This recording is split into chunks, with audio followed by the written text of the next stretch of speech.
News bulletin में आपका स्वागत है। आइए जानते हैं बिहार की 30 फटाफट बड़ी खबरों को। पटना में पटना सिटी से एयरपोर्ट तक सफर बेहद आसान होने वाला है। इस पूरे इलाके की तस्वीर जल्द ही बदलने वाली है। यहाँ लगभग 292.74 करोड़ रुपए की लागत से फ्लाईओवर का निर्माण किया जाएगा। फ्लाईओवर के बनने से शहर में ट्रैफिक सिस्टम बदल जाएगा।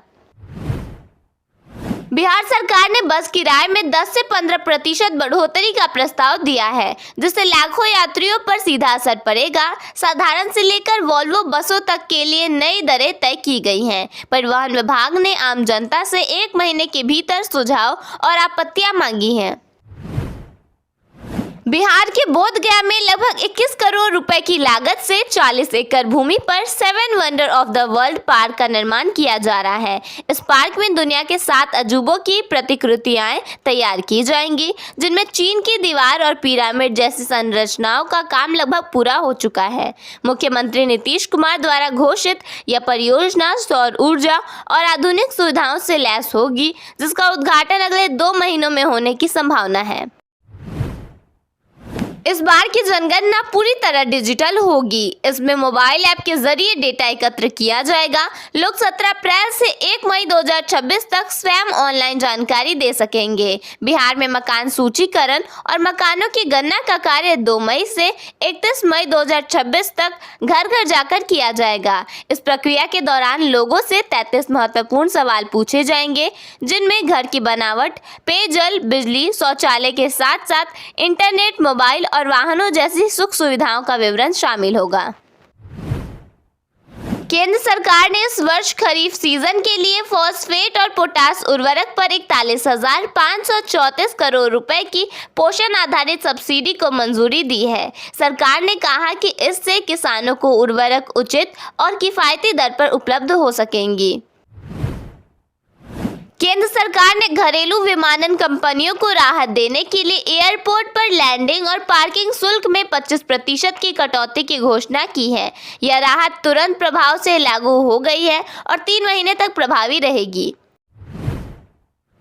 मुख्यमंत्री नीतीश कुमार राज्यसभा सदस्य के रूप में शपथ लेंगे। इसके लिए वे दिल्ली जाएंगे और शपथ ग्रहण के बाद मुख्यमंत्री पद से इस्तीफा देंगे, जिसके बाद नई सरकार के गठन को लेकर एनडीए दलों की बैठक होगी, जिसमें बिहार की राजनीतिक स्थिति और नई सरकार के गठन को लेकर चर्चा की जाएगी। बैठक में वरिष्ठ नेताओं के शामिल होने की संभावना है।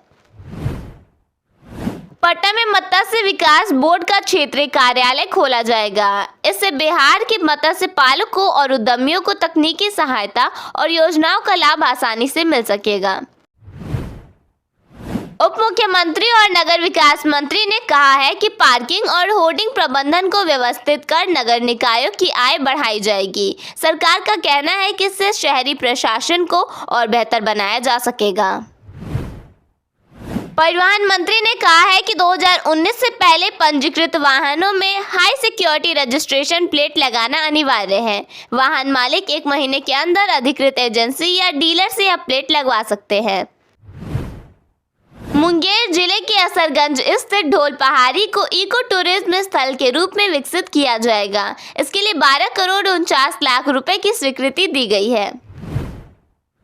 बिहार में ग्रामीण कार्य विभाग ने 9 से 11 अप्रैल 2026 तक राज्य भर में निर्माणाधीन और निर्मित सड़कों व पुलों की गुणवत्ता जांच के लिए एक विशेष अभियान शुरू किया है। इस 3 दिवसीय निरीक्षण के तहत 82 वरिष्ठ अधिकारी फिजिकल वेरिफिकेशन करेंगे और निर्धारित चेकलिस्ट के आधार पर रिपोर्ट सौंपेंगे। केंद्र सरकार ने कहा है कि देश भर की खदानों और बिजली संयंत्रों में कोयले का पर्याप्त भंडार है। साथ ही एलपीजी, पेट्रोल और डीजल भी पर्याप्त मात्रा में उपलब्ध है। शादी समारोह के दौरान एलपीजी की किल्लत से निपटने के लिए बिहार सरकार ने शादियों में भोज के लिए कमर्शियल गैस सिलेंडर की आपूर्ति सुनिश्चित करने की गाइडलाइन जारी की है। संबंधित परिवार स्थानीय गैस एजेंसी के माध्यम से उपलब्धता के आधार पर ये सिलेंडर प्राप्त कर सकते हैं, ताकि उत्सव में कोई बाधा न हो। औद्योगिक क्षेत्रों में प्रवासी मजदूरों को बिना एड्रेस प्रूफ के 5 किलो वाले छोटे एलपीजी सिलेंडर उपलब्ध कराए जा रहे हैं। पेट्रोलियम मंत्रालय ने आपूर्ति दोगुनी कर दी है, जिसे नजदीकी गैस एजेंसी से सिर्फ आधार कार्ड या पहचान पत्र दिखाकर बिना कनेक्शन के खरीदा जा सकता है। इसका उद्देश्य पलायन रोकना और आसानी से रसोई गैस उपलब्ध कराना है। बिहार के सरकारी स्कूलों में क्रॉसवर्ड आधारित शिक्षण शुरू किया जाएगा। शिक्षा विभाग का कहना है कि इससे छात्रों की शब्द शक्ति, विश्लेषण क्षमता और समस्या समाधान का कौशल मजबूत होगा। भोजपुर बक्सर स्थानीय निकाय की विधान परिषद सीट पर उपचुनाव का ऐलान हो गया है। 12 मई को मतदान और 14 मई को मतगणना होगी, जिसके बाद इस सीट पर नया प्रतिनिधि चुना जाएगा।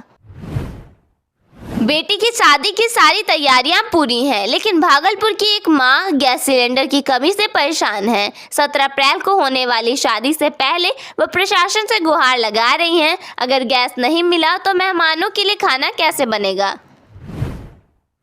रेल यात्रियों की सुरक्षा को मजबूत करने के लिए समस्तीपुर मंडल के ए, बी और सी श्रेणी के रेलवे स्टेशनों पर पैनिक इमरजेंसी सिस्टम लगाया जाएगा। इस सिस्टम के जरिए किसी भी खतरे की स्थिति में यात्री या कर्मचारी एक बटन दबाकर तुरंत सुरक्षा एजेंसियों को अलर्ट कर सकेंगे।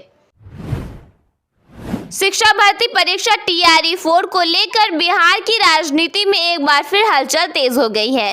राजद नेता तेजस्वी यादव ने सोशल मीडिया प्लेटफॉर्म X पर पोस्ट किया है। एनडीए सरकार पर गंभीर आरोप लगाए हैं। उन्होंने कहा कि TRE 4 में हो रही देरी लाखों युवाओं के भविष्य के साथ अन्याय है और सरकार को तुरंत वैकेंसी जारी करनी चाहिए। तेजस्वी ने आरोप लगाया कि एनडीए सरकार जानबूझकर वैकेंसी में देरी कर रही है, जो लाखों युवाओं के सपनों के साथ खिलवाड़ है। उन्होंने चेतावनी भरे लहजे में कहा कि कुर्सी की अदला बदली के खेल में बिहार के नौजवानों के हक का कत्ल करना बंद किया जाए। तेजस्वी का कहना है कि उनके सरकार से हटते ही TRE 3 पेपर लीक की भेंट चढ़ गया और अब TRE 4 का तो अता पता ही नहीं है। कांग्रेस अध्यक्ष को पागल कहने के मामले में असम के मुख्यमंत्री के खिलाफ पटना में विरोध प्रदर्शन किया गया। इस दौरान PCC चीफ राजेश राम ने कहा कि दलितों का अपमान किसी भी हालत में बर्दाश्त नहीं किया जाएगा। उन्होंने इस बयान को अपमानजनक बताते हुए विरोध जताया। औरंगाबाद में 6 साल की बेटी ने अपने शहीद पिता को मुखाग्नि दी। पार्थिव शरीर से लिपटकर पत्नी रोती रही। बताया गया कि राकेश कुमार झारखंड में नक्सल ऑपरेशन के दौरान शहीद हुए थे। इस घटना में सभी को भावुक कर दिया है। मुख्यमंत्री नीतीश कुमार दिल्ली पहुंच गए हैं और 10 अप्रैल को राज्यसभा सांसद की शपथ लेंगे। खबर के अनुसार खरमास के बाद वो 14 अप्रैल को मुख्यमंत्री पद से इस्तीफा देंगे। उसी दिन एनडीए विधायक दल की बैठक में नए मुख्यमंत्री का चुनाव किया जाएगा। मुख्यमंत्री नीतीश कुमार पर तंज कसते हुए लालू यादव की बेटी रोहिणी आचार्य ने सोशल मीडिया पर पोस्ट किया। उन्होंने लिखा, बनकर भीगी बिल्ली चाचा चले दिल्ली। इसके साथ ही उन्होंने यह भी लिखा कि मौका परस्ती और धोखा बिना भुगतान के पीछा नहीं छोड़ते। बेतिया राज की जमीन को लेकर सरकार ने बड़ा फैसला किया है। 24,000 एकड़ जमीन पर सरकार का नियंत्रण रहेगा। साथ ही 1986 के बाद कब्जा करने वालों पर कार्रवाई की जाएगी। पूर्णिया में एक प्रेमिका और उसके प्रेमी को पिलर से बांधकर पीटा गया। दोनों लगातार छोड़ देने की गुहार लगाते रहे, लेकिन वार्ड सदस्य उन पर कोरे बरसाता रहा। हरभजन सिंह ने वैभव सूर्यवंशी को सैल्यूट किया। उन्होंने बुमराह की पहली गेंद पर छक्का लगाने की तारीफ करते हुए कहा कि उन्होंने ऐसा बल्लेबाज पहले कभी नहीं देखा। इस बयान के बाद वैभव सूर्यवंशी की बल्लेबाजी चर्चा में आ गई है। नालंदा में 10 रुपए को लेकर बस कंडक्टर और ड्राइवर को बस में घुसकर बुरी तरह पीटा गया। यह पूरी वारदात CCTV कैमरे में कैद हो गई है, जिसका वीडियो सामने आने के बाद मामला चर्चा में है। नालंदा में जेडीयू नेता ने वार्ड पार्षद के पति के साथ मारपीट की। जमीन विवाद को लेकर हुए इस झगड़े में उसका हाथ तोड़ दिया गया। घटना का वीडियो वायरल हो रहा है।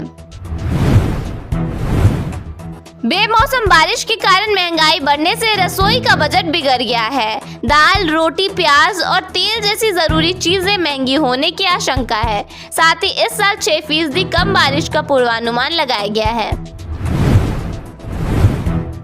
सीएम फेस प्रोजेक्ट करने वाले सम्राट चौधरी के पोस्टर बीजेपी ऑफिस में ही फाड़ दिए गए। पार्टी प्रवक्ता की दलील है कि उन्हें किसने लगवाया था, इसकी जानकारी उन्हें नहीं है।